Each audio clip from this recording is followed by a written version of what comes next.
บายดีกับสบายดีพ่อแม่พี่น้องยินดีต้อนรับเข้าสู่ช่องบ่าวพ่นชาแนลเนาะพี่น้องเนาะบอกว่าจะเป็น YouTube บ่าวพ่นชาแนลแล้วก็ Facebook บ่าวพ่นชาแนลเนาะพี่น้องเนาะมื้อนี้ก็เป็นวันที่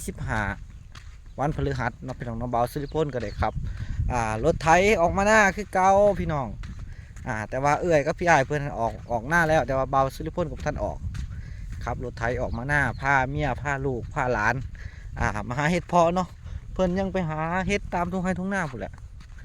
เห็ดเพาะเริ่มออกหลายทุ่งนาบ่าวสิริพลนี่หลายเนาะพี่น้องเนาะเห็ดเพาะหลายจะได้กะเข้าสู่เห็ดละโงกเห็ดปวกใกล้แล้วล่ะภาพบรรยากาศทุ่งไร่ทุ่งนาบ่ว่าจะเป็นงัวเป็นกล้วยก็หลายเนาะพี่น้องเนาะงัวกล้วยหลายบ้านบ่ว่าแต่บ้านบ่าวพ่นเนาะเป็นบ้านอื่นก็มาหลายมาหาเห็ดเพาะน้ำสิริพลเห็ดเพาะนั่งเพาะผายช่วงนี้ราคาแพงเนาะตอนนี้ก็พาพี่น้องย่างมาส้มบรรยากาศตรงให้ตรงหน้าชีวิตของคนชาวบ้าน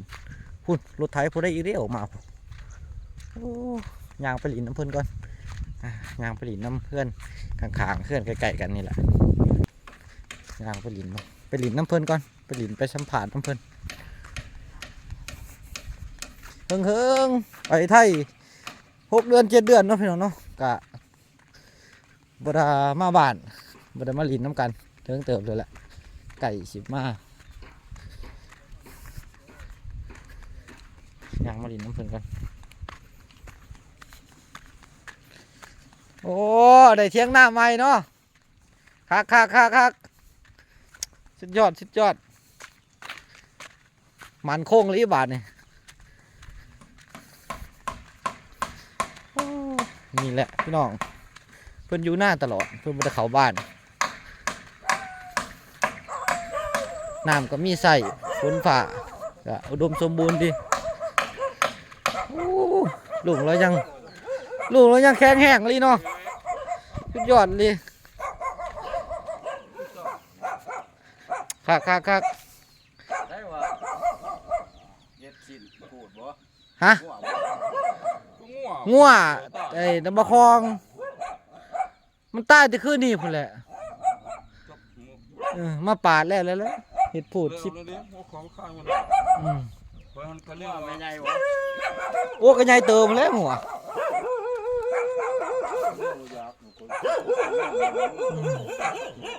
สีนมันบ่อยากคักก็ได้นะมันใต้เฮิงเลยเฮาคันเฮาปาดแต่เมื่อคืนสิโอเคอยู่นี่แหละคนตี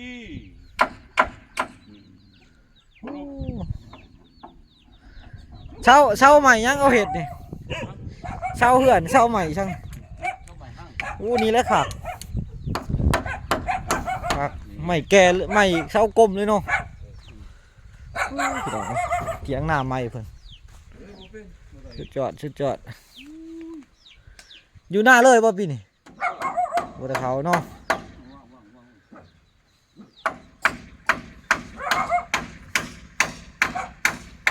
ลุงไทยก็จักมือได้เลย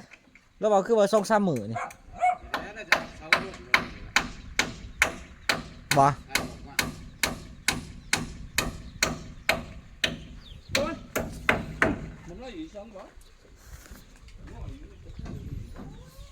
โอ้ยเฮาสั่งเลยเนี่ย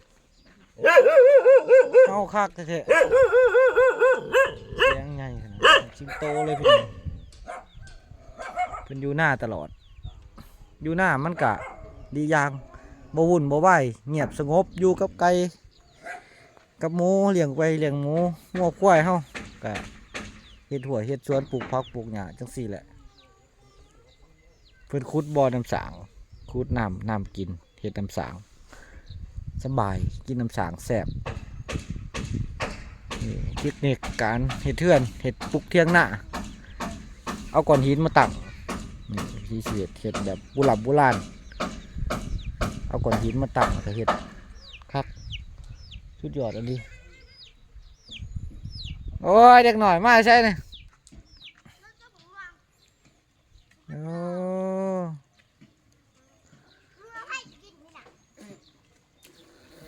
สาวหน่อยบ๊ายบายกล้องเด้บ๊ายบายกล้องเด้ เอาย่านพ่อแม่เจ้าอยากเห็นอยู่ไทยอย่างน้อยก็เห็น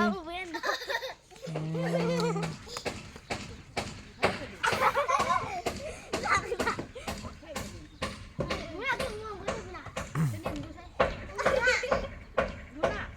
อยากอายกล้อง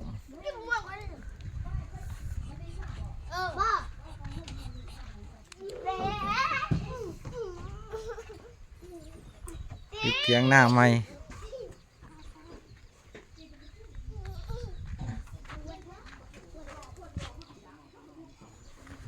ไปเบิ่งเถียงตุพุ่นก่อนตุพุ่นกับของลุงเนาะเพิ่นก็เฮ็ดเถียงใหม่คือกันเฮ็ดเถียงใหม่อีก 2-3 มื้อเพิ่นก็สิได้ปลุกแล้วล่ะเถียงตุพุ่นก็เฮ็ดใหม่เถียงตุพี่ก็เฮ็ดใหม่หลายเพราะว่ามันเฮิงหลายปีก็เฮ็ดใหม่ย่างเถียงหน้าเบาสิริพลก็ตอนหน้าไปก็คือสิได้เฮ็ดใหม่อยู่ดอกย่างไปเบิ่งเพิ่นก่อนไปลิ้นน้ำเพิ่น เฮ็ดเองบ่ต้องจ้างเนาะพี่น้องเนาะแต่เวลาเฮาสิปลุกกะไปหาเพื่อนหาพี่น้องหาญาติพี่น้องหมู่คู่ในทั้งบ้านนี่แหละมาช่วยยกช่วยหามปลุกขึ้นเพราะว่าประเพณีของแต่ละหมู่บ้านก็สิคือแนวนี้แหละเวียกนักก็ช่วยๆกันที่หมู่ที่เฮาแต่ว่าเพิ่นก็สิเฮ็ดโค้งไว้ก่อนตีโค้งไว้ก่อนนี่แหละภูมิปัญญาของคนชาวบ้านแบบนี้แหละ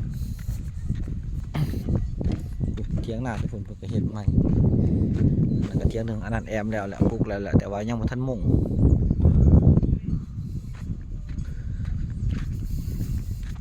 ลูกสาวเป็นสาวเลยเด้อยู่ใหญ่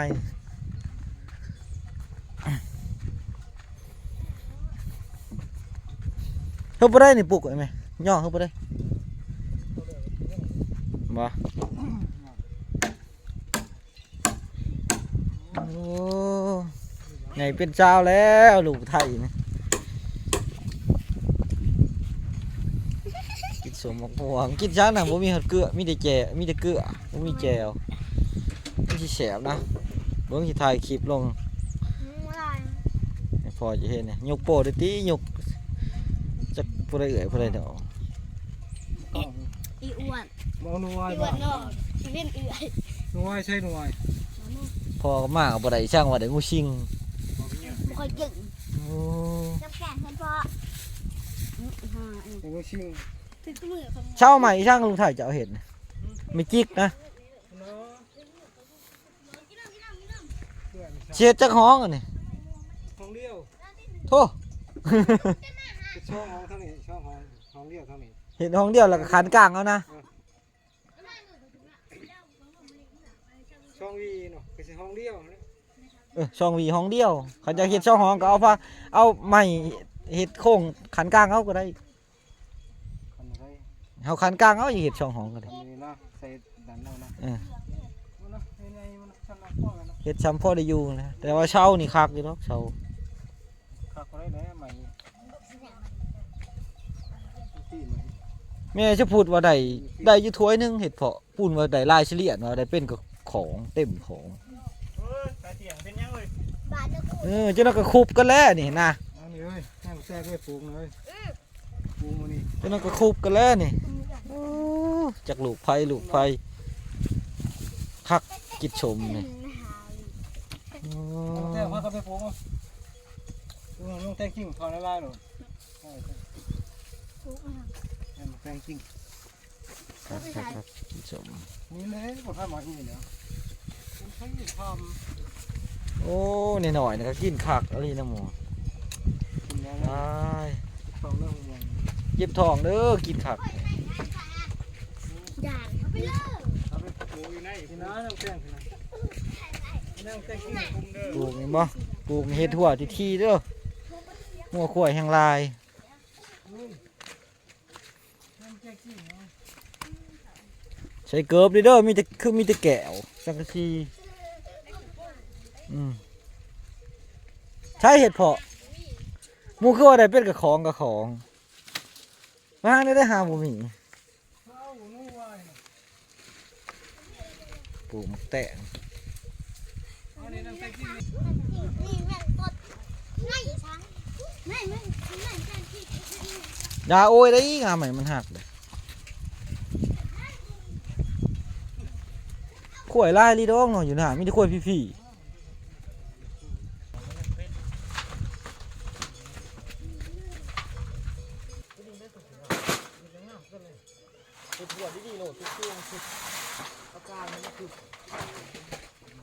ได้นะเห็ดพอเบิ้งนะ นี่ยังอ้ายนึกเบิ้งเห็ดพอนี่นะเขาประทายจะดอกเฉลี่ยคือว่าได้เป็นของฉันก็เมียจะพูดได้บางอย่างพูดเนาะผู้เฉลี่ยลายเดี๋ยวลายลีโน่เดี๋ยวโอ้เดี๋ยวลายลีหักแล้ว โอ้เฮ็ด โอ้แก่งหมอนึงเนาะ